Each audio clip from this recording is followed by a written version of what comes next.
Embrace. I get up every 2 hours or so during the night just to piss, 5 or 6 times a night.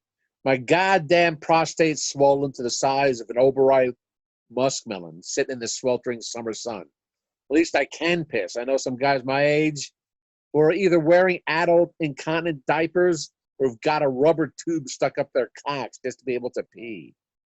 Just a quick check of the cell phone on the way to the bathroom again. See if I missed any calls while I was in the middle of my last 2 hour sleep cycle.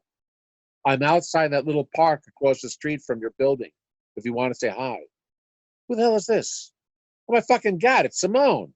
I haven't heard from her since this whole COVID-19 lockdown began. Oh shit. When did she text me? 11:39 a.m. What time is it now? It's 11:45 a.m. She may still be there. Quick, find that goddamn number in your contact file. Hello? Hello, Simone. You still across the street? Yeah. I just literally rolled out of bed. Do you want to come up here? Sure, I'll be there in 5 minutes. Okay. Thank God for this goddamn prostate of mine. It's better than an alarm clock. Got to pull on a pair of gym shorts and a t-shirt before she gets here. Good thing I straightened the place up a bit before I stumbled into bed at 5 a.m. I open a folding chair and place it in the living room area of the studio apartment for her to sit on when she gets here. The doorman downstairs in my lobby rings me and sends Simone upstairs. I have not received visitors since this whole novel coronavirus quarantine thing began 5 long months ago, back in mid-March. Come to think of it, I've not received a single visitor here since last November, when Simone, of all people, came by to rehearse for our November performance at the Parkside Lounge last year. Simone steps inside the unlocked door of the studio apartment, wearing one of those standard issue surgical face masks over her nose and mouth. Shall I put on a mask too?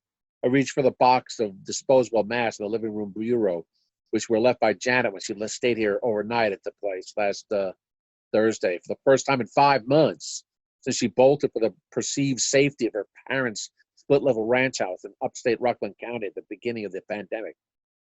I'm just wearing this out of habit. I see everybody in the street wearing one, so I just go along with them. She takes off her face mask. I toss the one I was about to put on into the trash basket. She looks good. I mean, really good. Well tanned. She's posted photos of herself catching the rays at Coney Island on Facebook. Her bare bronzed arm looked well muscled. She's been rigorously working all throughout the entire lockdown as a Swedish masseuse, and it really shows. Mind if I use your bathroom? Sure, go ahead. Looks pretty clean in there, doesn't it? I shout through the door, just a dozen feet away in this tiny studio.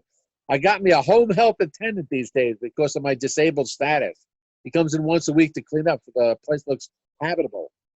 It looks pretty clean. You got a home health aide? Janet has been gone since March, ostensibly to take care of her father. He's literally 99 years old, and her mother passed away last March at the beginning of the lockdown. He's got round-the-clock nursing care, but she's staying with him up there in Rockland County anyway to keep an eye on him. But I suspect the real reason I believe she fled the city was fear, plain and simple. She's always been afraid of death. Maybe not obsessively so, but it is part of her personality makeup. Well, my mother's the same way. So she left. She says she was afraid of me getting her sick or she getting me sick. Well, either way, she headed out for the suburbs when this whole plague thing first started. Everybody is so afraid, not just her. Me, I was so sure that my number was up that I just didn't give a shit. I was so sure I was going to die anyway that I lost the ability to be afraid. I went around telling everybody I knew goodbye, that I loved them before I died. Most people just brushed me off. Oh, come on, Big Mike. Don't worry, you'll be okay. You're not going to die. You'll live through all this. But others took me more seriously, like my psychiatrist. She accused me of being cavalier about my life. And also including Janet. She's like, I don't want you to die. She starts crying. I did make sure that I filled out all the necessary paperwork so Janet would get my tiny New York State Nurses Association pension. I didn't want any of my fucking brothers or sisters getting their hands on the money when I died. Big Mike, you're going to make me cry now. And she really did start crying. Her eyes welled up with real tears and began wiping them away with her hand. I didn't mean to do that. I passed her a couple of napkins from last night's West Side Market's takeout dinner to dry her tears with. Our hands momentarily touched by accident in the exchange. Oh, I'm sorry. She reflexively flinched, pulling back her hand as the bare skin of our palms made brief contact. I just so wanted to hold your hand, to hold anybody's hand, even for just a minute. Don't worry, you can hold my hand. I've been called the Keith Richards of the downtown poetry scene. I'm going to outlive everybody despite my death wish. And so I held another human being's hand, probably for the first time in 5 months. I held little Simone's hand. I held it tightly. It is so fucked up.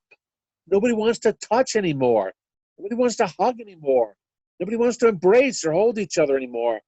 And I am so over this whole fucking Zoom thing.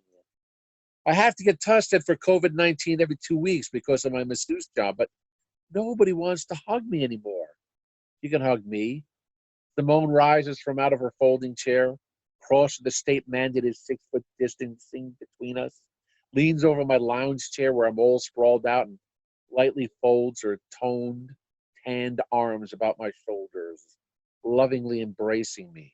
I run my hands down her firm, muscular flanks and her firm, shapely hips, perhaps lingering much too long in our clinch. I do miss this, though. I told everybody to save their tears, save their prayers when I'm gone. I knew you would say that, Big Mike. The end.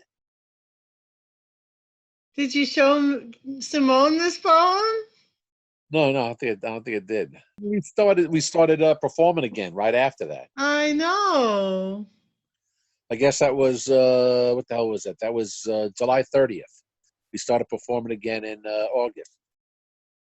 I think you should tell her that Temi said you had to show her this poem. Okay.